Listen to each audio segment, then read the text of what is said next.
사무엘상 24장 1절에서 7절. 살아계시고 신실하신 하나님이 오늘도 변함없이 우리에게 말씀하십니다. 사모함과 믿음으로 잘 받는 저와 여러분 되기를 바랍니다. 제가 봉독하겠습니다.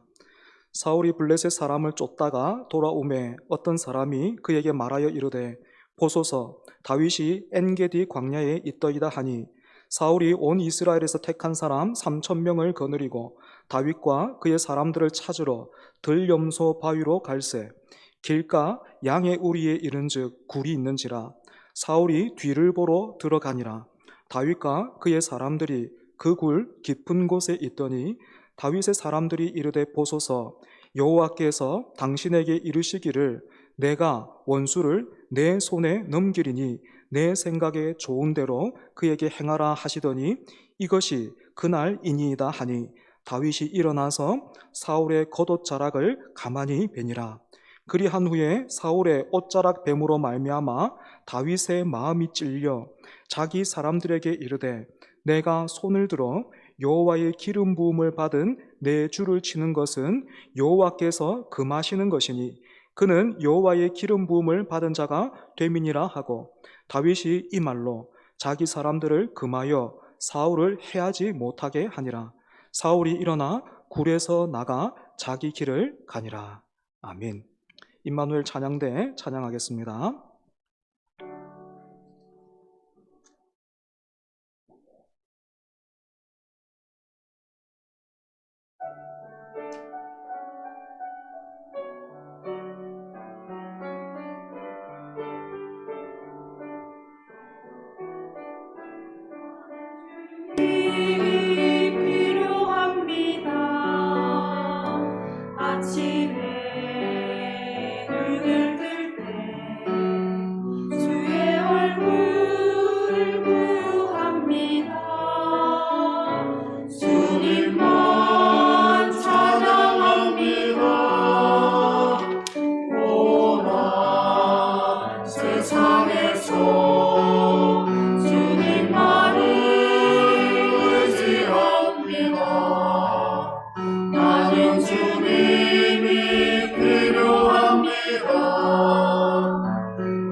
아멘.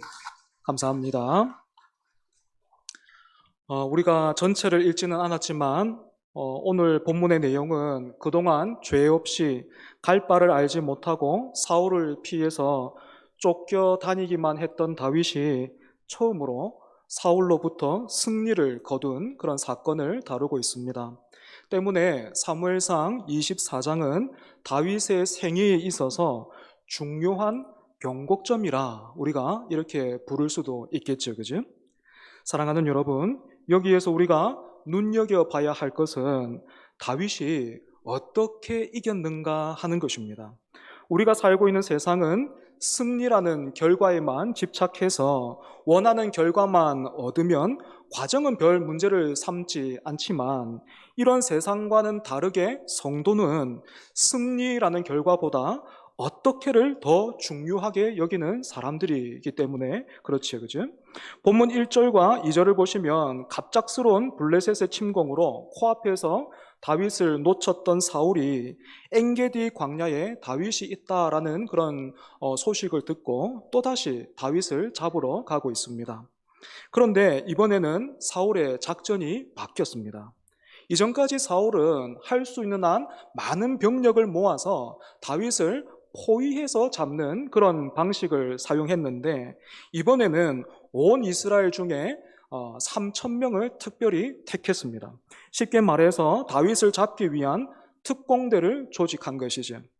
그런데 여러분, 혹시 사울의 통치 초기에 이스라엘 전체 상비군이 얼마나, 그 병력이 얼마였는지 여러분 기억하십니까? 사무엘상 13장 2절을 보면 3,000명이었어요. 이스라엘 전체의 상비군의 숫자가 3,000명이었습니다. 그런데 지금은 다윗을 잡기 위해서 조직된 이 특공대의 숫자만 3,000명입니다. 무엇을 말하고 있습니까? 사울의 통치 아래에서 이스라엘이 과거에 비해서 훨씬 더 강해졌다라는 것이죠. 그치? 나라의 군사력이 이처럼 강해진 것은 분명히 왕인 사울이나 이스라엘에 있어서 복이라 할 수 있습니다.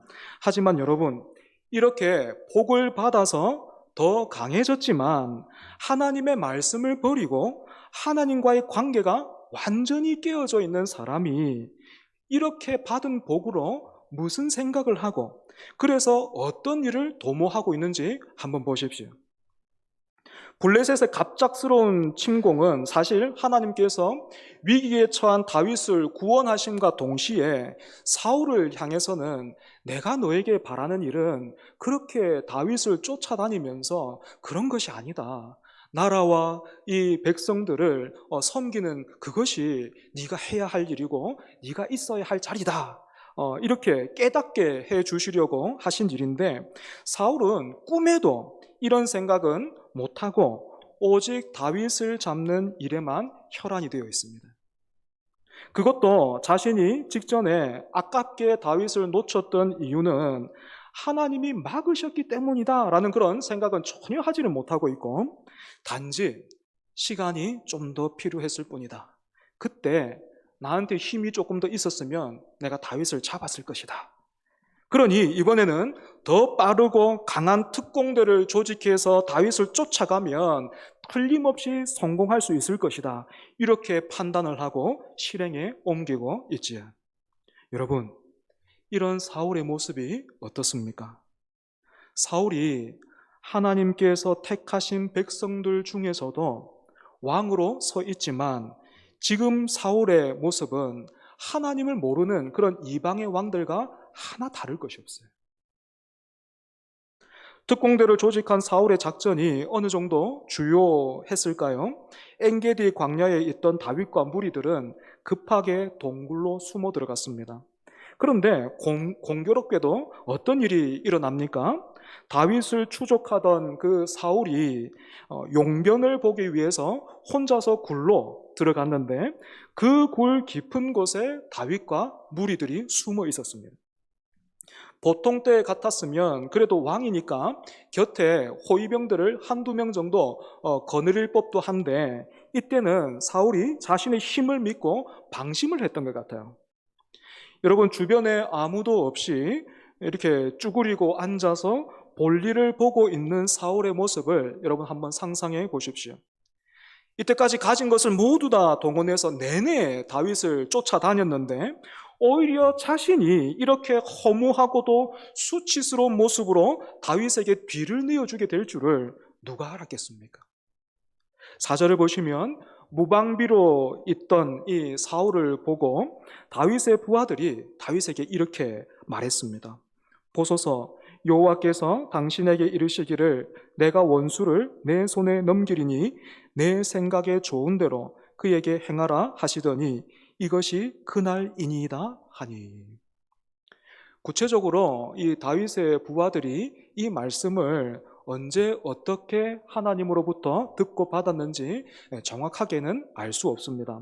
그렇기 때문에 어떤 분들은 사실 이 다윗의 부하들이 사울을 향한 감정이 좋지 않았기 때문에 지금 복수심에 아무 말이나 하고 있는 것이다, 이렇게 해석하기도 하지만 저는 그렇지 않다고 생각합니다. 왜냐하면 아무리 사울을 향한 감정이 좋지 않았다고 해도 하나님을 사칭한다라는 것은 상상하기 어려운 일이기 때문이죠. 그래서 비록 기록되어 있지는 않지만 아마도 하나님께서 긴 도피 생활에 지쳐있던 다윗과 무리들을 위로하고 세우시고자 주신 또 다른 말씀이 있었을 것이다, 이렇게 생각하는 것이 훨씬 더 나은 해석이라고 여겨집니다. 하지만 여러분, 이처럼 상황과 말씀이 딱 맞아 떨어지는 것 같은 이런 놀라운 순간에도 우리는 정신을 바로 차려야 돼요. 어떤 면에서 그렇습니까? 지금 다윗의 부하들은 사울이 굴로 들어온 이 일을 하나님의 말씀의 성취, 그러니까 예언의 성취라고 굳게 믿고 있습니다. 그래서 하나님이 주신 말씀에서 원수는 곧 사울이고 네 소견에 좋은 대로 그에게 행하라 라는 말씀은 죽여 없애라 라는 그런 뜻으로만 해석하고 있는 거죠. 그지? 이렇게 본다면 그들의 해석에 따르면 이 지금 굴에서 사울을 죽이는 것이 하나님의 뜻이 되는 겁니다. 하지만 이것은 말씀을 아전인수격으로 잘못 해석하고 있는 것입니다. 물론 다윗도 눈앞에 벌어진 상황과 또 부하들의 말을 이렇게 들으면서 순간 고민이 많았겠죠. 그지? 부하들 틈에서 잠시 망설이던 다윗이 드디어 칼을 빼어들고 조심스럽게 사울에게 다가가기 시작했습니다. 아마 이런 다윗을 뒤에서 보고 있던 부하들은 환호할 준비를 하고 있었겠죠. 그지? 그런데 이 바보 같은 대장 다윗이 칼로 사울의 목숨을 취하지 않고 사울이 볼일을 보느라 옆에 벗어두었던 그 겉옷에 이 끝자락을 베어내는 거예요. 다윗이 이렇게 베어든 옷자락을 들고 또다시 숨을 죽여서 부하들이 기다리고 있던 그런 곳으로 돌아갔을 텐데, 여러분, 이렇게 옷자락 달랑 하나 그거 붙들고 돌아오는 다윗을 보는 이 부하들의 심정이 어땠겠습니까? 아마 자기 두 눈을 의심하면서 대장이 못하면 내가 당장에 가서 끝장을 내겠다고 서로가 막 이렇게 다짐을 하고 다투고 있었겠지, 그지? 그런데 본문 5절 보시면 이런 부하들의 반응 전에 다윗의 마음이 이렇게 기록되어 있어요. 사울의 옷자락 뱀으로 말미암아 다윗의 마음이 찔려. 여러분, 다윗의 마음이 찔렸다라는 이 표현은 단순히 양심의 가책을 느낀 것 이상의 의미를 가지고 있어요. 히브리어 원문으로 이 표현을 다시 보자면 다윗의 마음이 스스로를 내리쳐서 견딜 수가 없게 되었다라는 그런 뜻이에요. 여러분, 도대체 다윗이 무슨 일을 했기 때문에 그의 마음이 이처럼 무너져 내리는 거예요? 이제까지 사울이 다윗에게 했던 그 일만 생각해보면 또 누가 만들어내려고 해도 가능하지 않았을 지금의 이 상황을 두고 생각해 본다면 다윗이 사울의 이 목숨을 취한다고 해도 누가 뭐라 할 수 있겠습니까? 100번 양보해서 사울을 살려준다고 해도 적어도 사울의 멱살을 딱 붙잡고 눈과 눈을 딱 마주치면서 사람이 도망만 다니니까 바보처럼 보이냐고, 내가 사울 당신이 무서워서 지금 도망 다니는 줄 아냐고, 그게 아니고 내가 지금 더러워서 피해 다니는 거라고, 이번은 내가 살려주지만 마지막인 줄 알아, 또다시 내 얼굴을 이렇게 마주하는 순간 당신은 정말로 죽을 줄 알아. 여러분, 이렇게 넋이라도 빼놔야 되잖아요. 그지?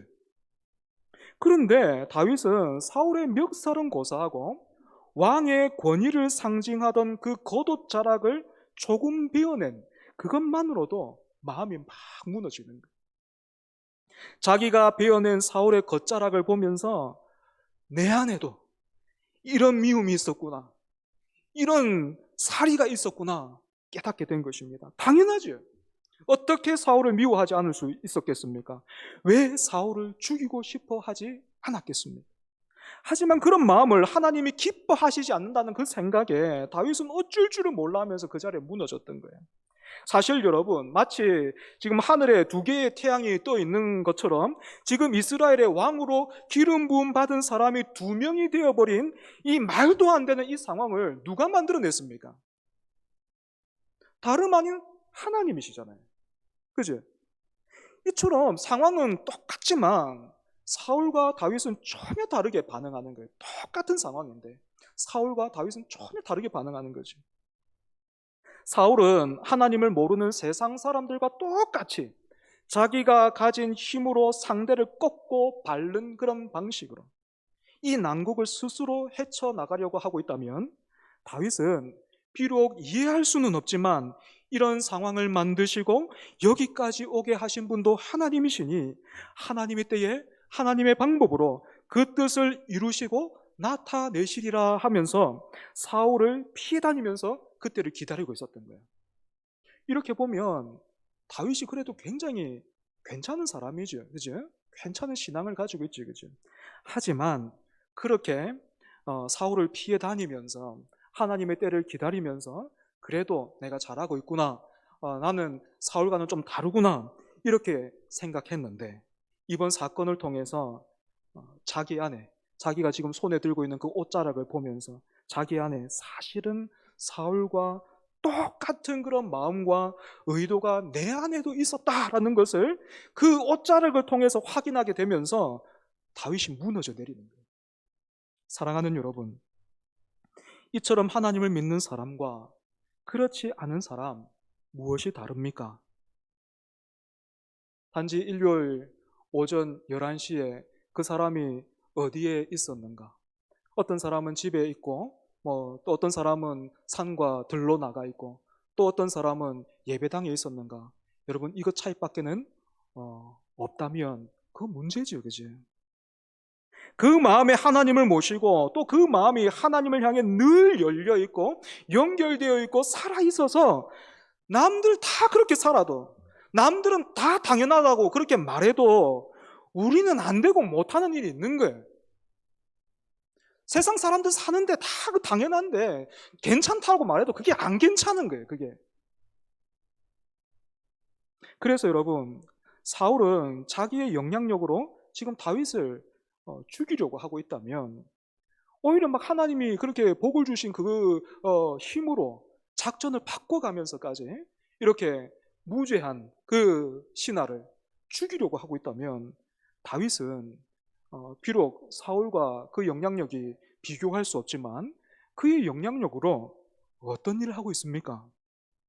6절에서 7절 보시면 다윗이 사울의 옷자락을 베어들고 오자 부하들 중에서 어떤 사람들은 내가 당장에 가서 사울을 처치해버리겠다, 그렇게 막 팔을 걷어붙이고 나선 사람들이 있었던 것 같아요. 여러분, 여기에서도 보통 사람들 같았으면, 저 같았으면 그냥 가만히 있었을 거예요. 에이, 하지 마라, 안 된다니까, 안 돼, 안 돼. 그리고 그냥 막 가는 거 그냥 보고 있었을 거예요. 에이, 하지 마라 그러는데 또 성격이 또 저래가 또 가네. 그래서 사울 딱 죽이면 에이, 하지 마라 했는데 내 손에 피 안 묻히는 거지. 그지? 하지만 다윗은 부하들 앞에서 사울을 내 주 이렇게까지 부르면서 여호와의 기름 부음을 받은 자를 해치는 일은 하나님께서 금하시는 일이다 라고 이렇게 가르쳐 준과 동시에 부하들을 엄격하게 단속했어요. 얼마나 다윗이 부하들에게 엄한 명령을 내렸는가 하면 7절에 다윗이 이 말로 자기 사람들을 금하여 라는 이 말에서 금하다 라는 표현은 이 찢다 라는 그런 뜻을 가지고 있어요. 그러니까 다윗은 지금부터 손을 들어서 사울을 해하려고 하는 사람이 있다면 그 사람은 나와 함께 있을 수 없다, 찢어질 것이다, 이렇게까지 말했던 거예요. 여러분, 이런 다윗을 통해서 부하들이 무엇을 보고 배우고 느꼈을지 한번 상상해 보십시오. 뭔가를 배우고 느끼기 전에 제일 먼저는 답답했을 겁니다. 그지? 예. 하지만 먼저 자기 안에 있던 그 미움과 복수의 욕망을 본 다윗은 부하들이 거기에 빠져 들어가지 않도록 그렇게 막아섰습니다. 그래서 결과적으로 다윗은요, 사울만 살려준 게 아니고 부하들도 하나님이 금하시는 일을 하지 못하도록 그렇게 부하들을 보호한 거지, 그치? 도운 것입니다.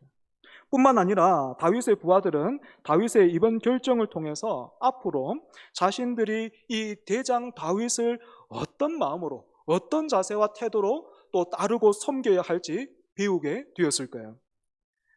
여러분 잘 보십시오. 다윗이 사울을 헤아려 준 그 헤아림 그대로 부하들 사이에서 다윗의 권위가 높아지는 것입니다. 그런데 다윗과 부하들이 이 사건을 통해서 확인하고 얻은 것은 이게 전부가 아니에요.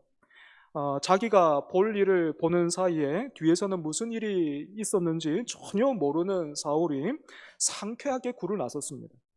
그렇게 사울과 충분한 거리가 생기자 다윗은 곧 따라 나서서 사울에게 자신의 상황과 처지를 호소했는데 그 내용이 우리가 읽지는 않았지만 8절부터 15절에 있습니다. 여러분, 이 내용을 보면요, 하나님의 사람들은요, 말하는 것도 다르다라는 것 알 수 있습니다. 보통 사람들 같았으면 날선 욕과 비난과 원망을 쏟아놨겠지만 그 마음에 하나님이 계신 사람들은요, 말하는 게 다른 거예요. 어떻게 다른지 한번 보십시오. 8절에 다윗이 사울을 어떻게 부르고 있습니까? 여러분, 여러분에게 사울 같은 사람 있다면 한번 상상해 보십시오. 2주 전에 제가 한번 이 사무엘상 본문으로 말씀을 전하면서 여러분들에게 제가 군대 이야기 했는데 그때 만나는 사람마다 군대 얘기하더라고. 그날 설교 내용은 다 잊어버리고 군대에서 어떻게 그렇게 고생을 했냐고 그 말만 하시던데, 제가 군대 고참 길에서 만났다 생각해봐요. 그럼 제가 그 사람 어떻게 부르겠습니까? 부르고 싶지도 않아. 사실은 부르고 싶지도 않은데 불러야 된다면 여러분 어떻게 부르겠습니까? 어이 이렇게 부르겠죠. 그죠? 아무개 이렇게 부르겠죠. 그죠? 감정을 실어가지고. 여러분 다윗도 마찬가지 아닐까요? 사울이 했던 일들 생각하면 그 사울 어떻게 불러야 되겠습니까? 어이 이렇게 불러야 되잖아요. 왕이라고 부르고 싶지도 않을 거 아니에요. 그죠? 그러니까 왕이란 직함은 떼버리고 그냥 사울아 이렇게 불러도, 그죠? 우리가 충분히 이해할 수 있는 그런 상황인데 여러분 어떻게 다윗이 사울을 부르고 있죠? 내 주 왕이여 이렇게 부르겠어요. 내 주 왕이여. 그렇게 부르기만 하는 게 아니라 어떻게 하고 있습니까? 절을 하죠. 그죠? 땅에 엎드려 절을 하죠. 조금 더 자세하게 표현하면 이마가 땅에 닿도록 엎드려 절을 했다라는 거예요. 신하가 왕을 섬길 때에 그 왕을 인정하는 표시로 그렇게 엎드려 절을 했는데 똑같이 입술로만 그냥 부른 것이 아니라 정말로 중심을 다해서 사울을 인정하고 있는 것이지. 동시에 다윗은 이 사울의 지금 이 어리석음, 이 벌어지고 있는 일들에 대한 이 책임을 에둘러서 표현을 해요. 구절을 보시면 다윗은 사울에게 보소서 다윗이 왕을 해하려 한다고 하는 사람들의 말을 왕은 어찌하여 들으시나이까 이렇게 말하고 있습니다. 직접적으로 이게 무슨 짓입니까? 이게 뭐 하는 일이에요? 이렇게 말한 게 아니고 우회적으로 지금 상황이 이렇게까지 된 것은 왕이 측근들의 거짓말에 속았기 때문이다 이렇게 말하고 있는 거예요. 하지만 방금 동굴에서 있었던 일은 또 다윗이 분명하게 언급하고 있는데요, 눈여겨볼 것은 10절부터 15절에 이 손이라는 단어가요 무려 7번이나 나오고 있다는 거예요. 그 중에 한 번은 이 사울의 손을 의미하고 6번이 다윗의 손을 뜻하는데, 이 의미를 살려서 제가 다시 한번 말해보자면 하나님이 오늘 왕을 내 손에 맡기셨지만 나는 내 손으로 왕을 해하지 않았을 뿐만 아니라 그렇게 하려고 하는 사람들의 손도 내가 막았었습니다. 나 다윗과 왕과의 사이는 하나님께서 판단해 주실 것이니 나는 앞으로도 절대로 내 손으로 왕을 해하지 않겠습니다. 그러니 왕도 죽은 개의 벼룩과 같은 나를 쫓아다니지 마시고 왕의 일을 잘 돌보시기 바랍니다. 이렇게 말했던 거예요. 여러분, 다윗의 이 말을 들은 사울이 어떤 반응 보였습니까? 16절 보시면 다윗이 하는 모든 말들을 들은 이 사울이요, 큰 소리로 울었습니다. 대성통곡을 한 거예요. 왕의 체면에 부하들이 뒤에 있는데 이렇게 대성통곡하는 건 쉬운 일이 아니죠, 그죠? 네. 왜 울었을까요? 사울이 왜 울었을까요? 다윗이 불쌍하고 또 미안해서 그랬던 것은 아닌 것 같고, 아마도 사울은 내가 어쩌다 이렇게 되었을까 하는 그런 자기 연민에 빠져서 이렇게 대성통곡했던 것 같아요. 여러분, 여기에서 큰 변화는요, 사울이 다윗을 어떻게 부르고 있어요? 내 아들 다윗아, 이렇게 불렀다는 거예요. 이제까지 사울은 다윗을 이름으로 불렀던 적이 없습니다. 다윗이 싫었거든요. 다윗이 미웠거든요.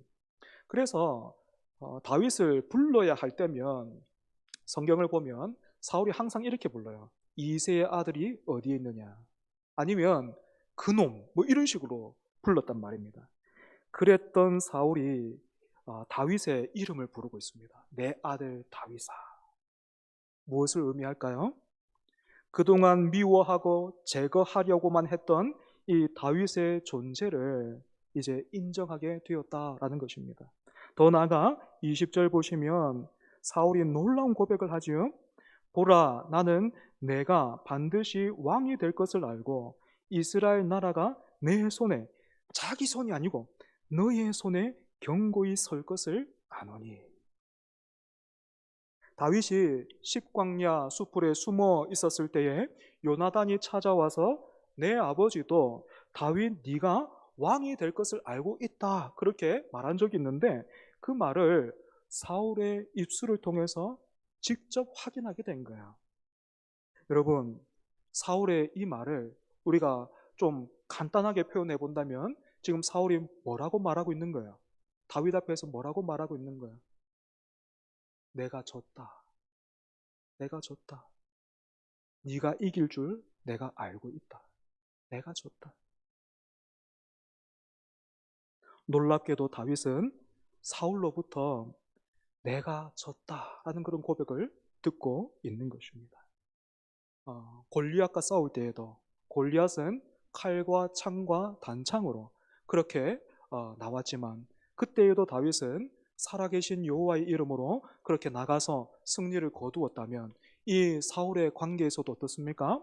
사울은 그 무력을 앞세워서 칼과 창과 단창으로, 그 골리앗의 방식으로, 이방 나라의 방식으로 그렇게 다윗을 압도하려고 했다면 이때에도 다윗은 어떻게 해요? 여호와의 살아계심으로 그렇게 맞섰고 그 결과 어떻습니까? 승리를 경험하고 있는 거예요. 사랑하는 여러분, 여러분은 오늘 본문에서 다윗을 보면서 어떤 생각을 하십니까? 무엇을 느끼고 계십니까? 사실 좀 답답하지 않아요? 어떻게 그런 기회를 그냥 보냈을까? 기도한다고 해도 하나님 한 번만 내가 두 번도 아니고 사울을 한 번만 내가 어떻게 할 수 있는 기회를 좀 주십시오. 뭐 이렇게 기도한다고 해도 이런 상황은 펼쳐지기 힘들 것 같은데 어떻게 그런 기회를 그냥 흘려보냈을까? 여러분, 그런 생각 들지 않습니까? 그렇다면 오늘 이 본문을 통해서 하나님께서 우리에게 말씀하고자 하시는 것은 무엇일까요? 저는 여기에 답하기 전에 복음서에 기록되어 있는 한 사건을 우리가 다 같이 기억할 필요가 있다 생각합니다. 무슨 사건이냐면 바로 예수님이 사탄에게 시험을 받으신 그 일이에요. 마태복음을 읽으면요, 예수님이 이 사탄에게 시험을 받는 이 사건이 예수님의 공생애가 시작되기 전에 기록되어 있습니다. 그러니까 굉장히 초반부라는 거죠, 그죠? 그래서 저는 성경을 읽으면서 이해가 안 됐어요. 왜 성령님은 예수님을 사탄에게 시험 받도록 그렇게 이끄셨을까? 왜 예수님은 또 그 시험을 그냥 당하고만 계셨을까? 그리고 그렇게 예수님이 시험을 받으신 것이 사실이라면 굳이 그 일까지 성경에 기록해 둘 필요가 있을까? 왜냐하면 사람들이 오해하지 않겠어요? 귀신을 쫓아내고 병을 고쳐주시고 파도를 꾸짖어서 잠잠케 하시는 그런 일들은 얼마든지 기록해도 좋겠지만, 예수님이 사탄에게 시험 받으시는 그런 모습은 사람들로부터 뭔가 좀 오해할 것 같단 말이에요. 예수님 좀 약해 보이잖아요. 그런데 오늘 사울의 그 옷자락을 비워들고 막 마음이 무너져 내리는 이 다윗의 모습과 사탄에게 시험을 당하신 예수님의 모습이 굉장히 많이 닮아 있는 것 같아요. 그래서 저는 이 두 본문이 같은 주제를 가지고 있다고 생각합니다. 예수님이 40일을 금식한 후에 줄이셨지요. 바로 그때 사탄이 예수님을 찾아와서 세 가지로 시험을 했습니다. 시험은 세 가지였는데 사탄이 예수님께 도전했던 것은 사실은 하나예요. 사탄은 예수님을 시험할 때마다 이렇게 얘기했습니다. 네가 만일 하나님의 아들이거든. 네가 만일 하나님의 아들이거든. 은혜를 받아야 하는, 구원받아야 하는 사람들은 예수님이 어떤 분인지를 몰랐지만 사탄은 예수님이 어떤 분인지를 알고 있었습니다. 그래서 사탄은 이렇게 예수님을 시험했던 것입니다. 하나님의 아들이 사람이 되시다니요. 구질구질하게 이게 뭐예요, 이게? 굳이 이렇게까지 해야 되는 이유가 뭡니까? 그냥 하나님이시잖아요. 지금 나를 없애버리고 그냥 다 무효라고 하십시오. 그래도 누가 뭐라 하겠습니까? 하나님의 아들이면 하나님의 아들답게 좀 해보란 말이에요. 여러분, 이렇게 도전해 왔던 거예요. 여기에 우리 예수님 어떻게 하셨습니까? 끝까지 온전한 사람으로서 그 시험을 말씀으로 이겨내셨어요. 하나님의 말씀으로 이겨내셨어요. 여러분, 우리가 이런 예수님을 통해서 보고 깨닫게 되는 게 뭡니까? 진짜 이기는 게 뭔지를 보게 되는 겁니다. 아무리 사람의 몸을 입고 있다고 해도 예수님은 또한 하나님이셨기 때문에 얼마든지 천사들을 동원하실 수도 있었고, 천사들 동원할 필요도 없이 그냥 사탄을 그 자리에서 찍어 눌러버릴 수도 있었어요.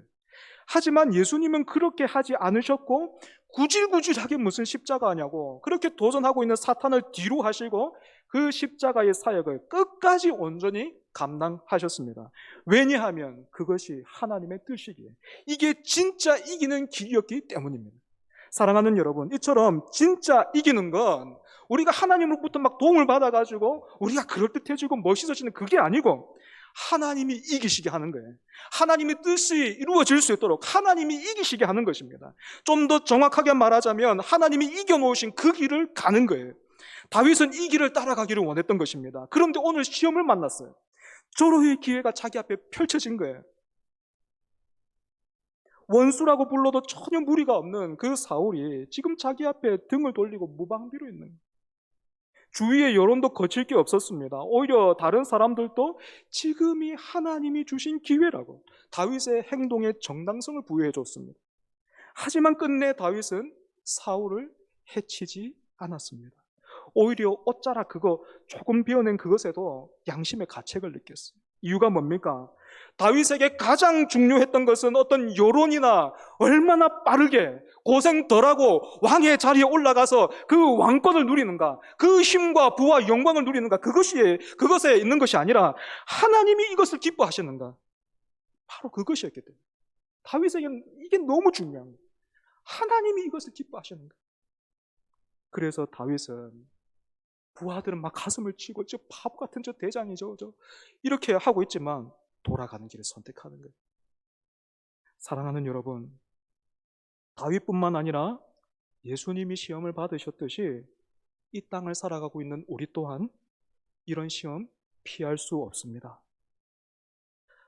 모두가 다 기회라고 하지만 우리는 흘려버리고 다른 것을 선택해야만 하는 그런 때가 있는 거예요.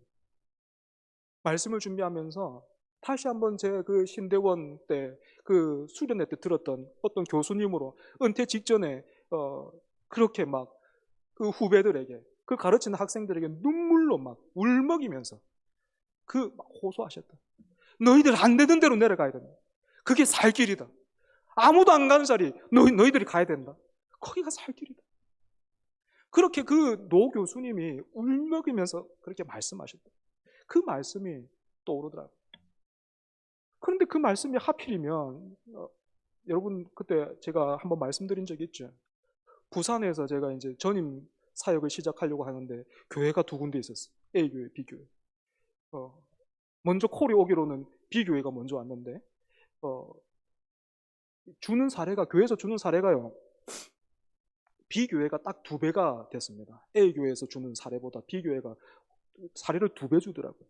사례가 2배 준다 하니까 그때부터 마음이 막 열리기 시작하는 거예요.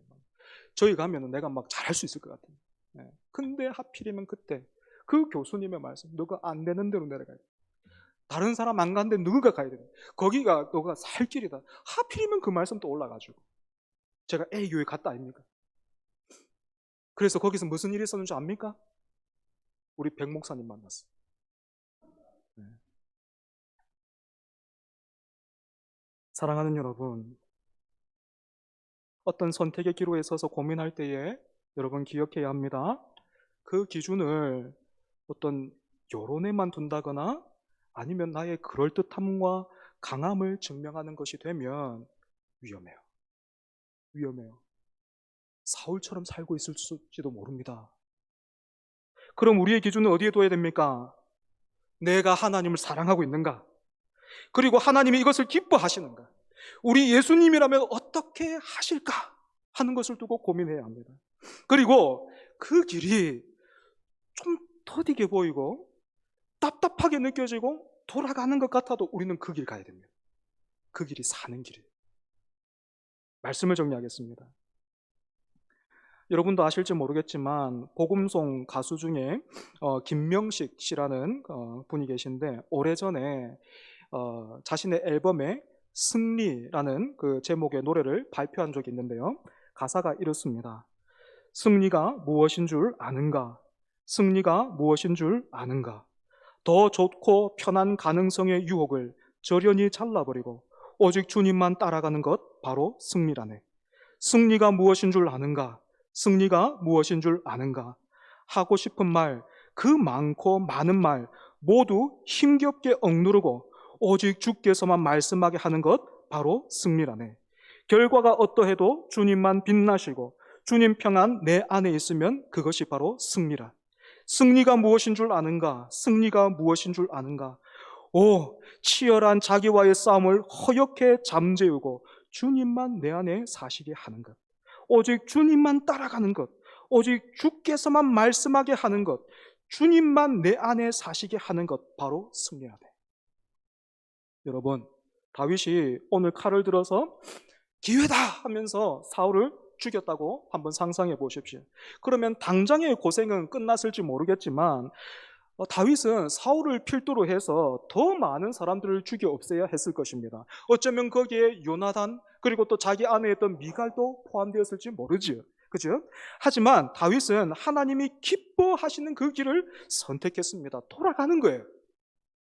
하지만 그렇게 돌아가는 그 길이 결코 잘못되지 않았다라는 것을 우리는 다윗의 일생을 통해서 뿐만 아니라 또 예수님의 십자가를 통해서 우리는 확인하고 있고 믿고 있는 사람인 거예요. 그러니 내 안에서부터 하나님이 이기시게 하는, 하나님이 이기시도록 우리의 자신을 내어드리는 저와 여러분 되기를 바랍니다. 말씀을 기억하면서 우리 함께 찬송하겠습니다.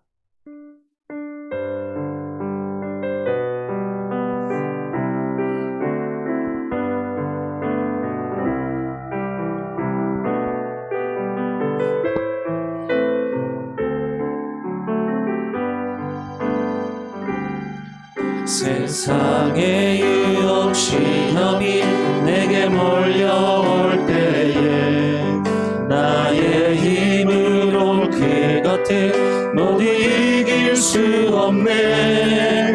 거대한 폭풍 가운데 위축된 나의 영혼 어찌할 바를 몰라 헤매이고 있을 때 주를 찬양, 주를 찬양 손에 전쟁은 나에게 속한 것 아니니 주를 찬양. 주를 찬양 손을 들고 찬양 전쟁은 하나님께 속한 것이니 2절입니다. 거짓과 속임수로 거짓과 속임수로 가득 찬 세상에서 어디로 갈지 몰라 머뭇거리고 있네 공중의 권세 잡은 자 지금도 우리들을 실패와 절망으로 넘어뜨리려 하네 주를 찬양. 주를 찬양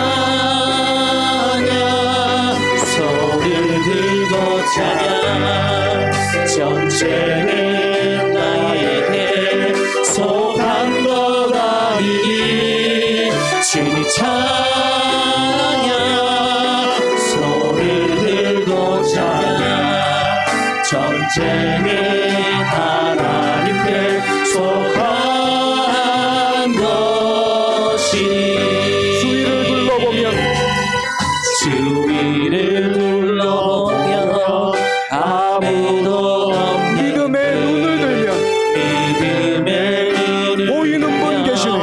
보이는 분 계시네 지금도 내 안에서 역사하고 계시는 역사하고 계시네 사망과 어둠의 권세 사망과 어둠의 권세 물리치신 예수님 주를 찬양. 주를 찬양 손을 들고 찬양 전쟁은 나에게 속한 것 아니니 주를 찬양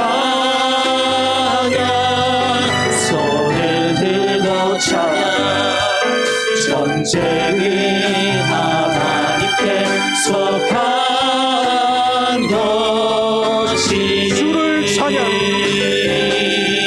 주를 찬양 손을 들고 찬양 전쟁은 나에게 속한 것 아니니 주를 찬양 손을 들고 찬양 전쟁은 하나님께 속한 것이니 사랑하는 여러분, 이 시간 함께 기도하기를 원합니다. 여러분, 총과 칼만 들고 있지 않지 전쟁터 같은 세상에서 여러분 어떻게 살고 계십니까?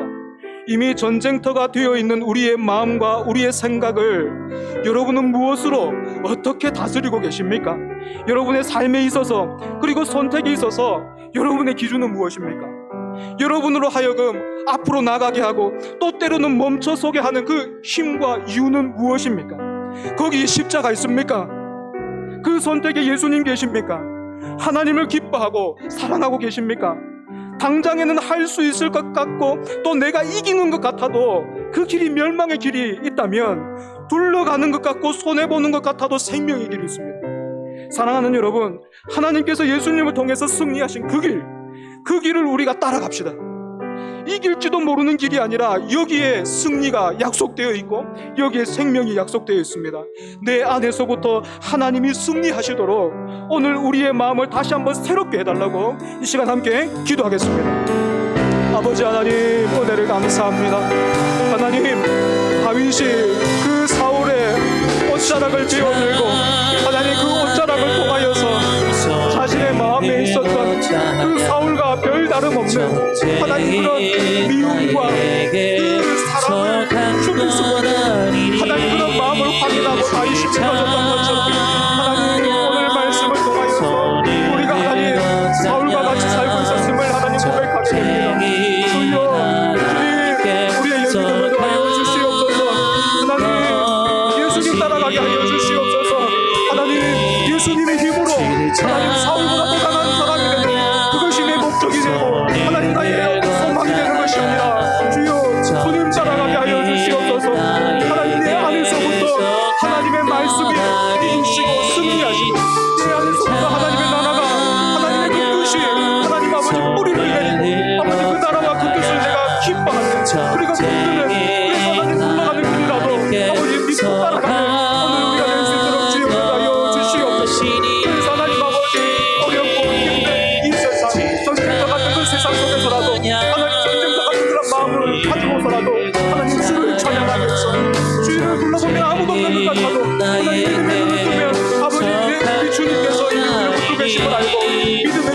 주여내다여 주시옵소서. 아버지 승리하시기 이 성경의 길 한 사람도 바보하지 않도록 주여 붙들어 주시옵소서.